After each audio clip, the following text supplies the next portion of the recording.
I'm April Terrell, International Trainer for the I Can Problem Solve program developed by Dr. Myrna Shure. On today's episode of Parenting Behind the Behavior, I'll be talking about how we use the I Can Problem Solve word pairs to teach problem solving skills. Before after can help children understand the order in which things happen. This is an important skill because it prepares our children for considering the consequences to their actions. We start by playing games with the words before and after, and our child is now familiar with the words when they are applied to real-life problems. I'll demonstrate what this skill might look like. Here's a few examples first. What happened before the juice spilled on the floor? How did you feel when that happened? What happened, say, after you may have gotten in trouble for the spilled juice? How did you feel when that happened?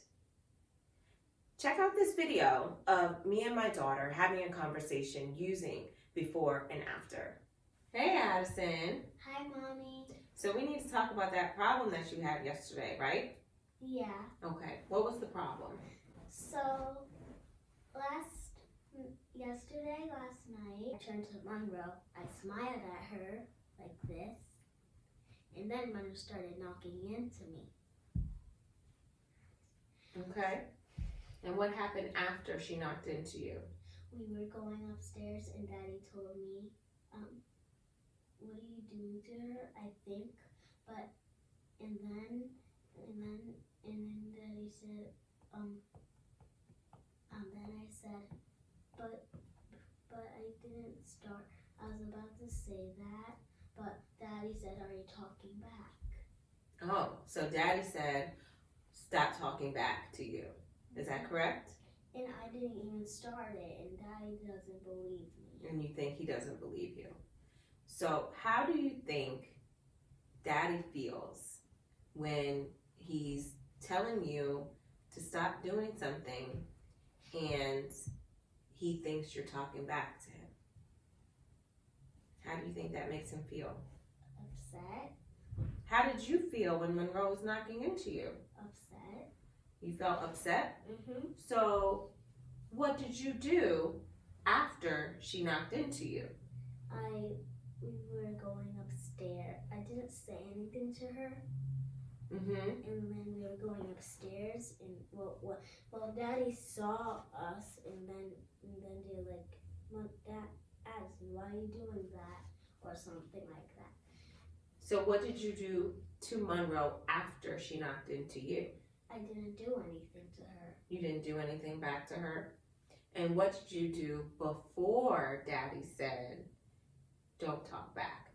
We started to go upstairs. So right before Daddy said, don't talk back, what did you do?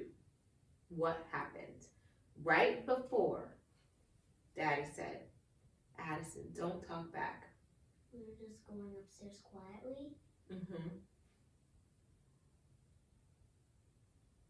That was it? No talking back happened? Well, I did talk back a little. Oh, you did talk back a little. Okay. So when you talk back, Daddy gets what? How does Daddy feel? Upset.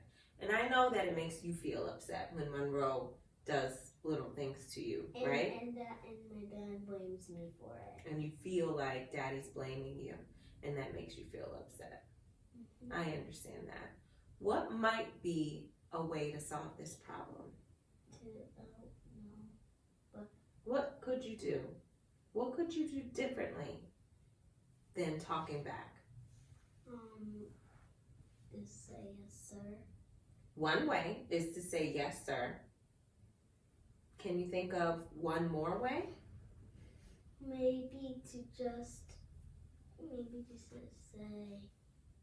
sorry. You could apologize. I think those are two very good solutions to this problem that you're having. Maybe you could also try to explain your side of the story after, right? After Daddy isn't so upset anymore, okay? You think that might work? Yeah. because talking back makes Daddy feel really mad. Do you think? Mm-hmm. And what happens when Daddy gets mad? What might happen? Countdown. You might get a countdown. You might get a consequence, right? Maybe the iPad might get taken away, right? Is that something that might happen? Right. So we need to make sure that even if Monroe's doing something to you and it makes you feel very frustrated, right? Mm-hmm. We have to remember to respect what Daddy's saying because he's your daddy, right? And you don't want to have a consequence or get in trouble, right? Okay. Good thinking. How are you feeling now that we've had this conversation? Better. You feel better about it? Without telling Daddy. Without telling Daddy. Well, do you think you might be able to talk to Daddy now? That he's calmed down and he's not so upset anymore? No. You don't know yet? Okay. Well, maybe you might be able to try and to see how it goes. Okay? Okay. All right. Love you. I would say. All right. You can find more about this program by going to the I Can Problem Solve website or by attending a Raising and Thinking Child class offered by Extension educators throughout Wisconsin.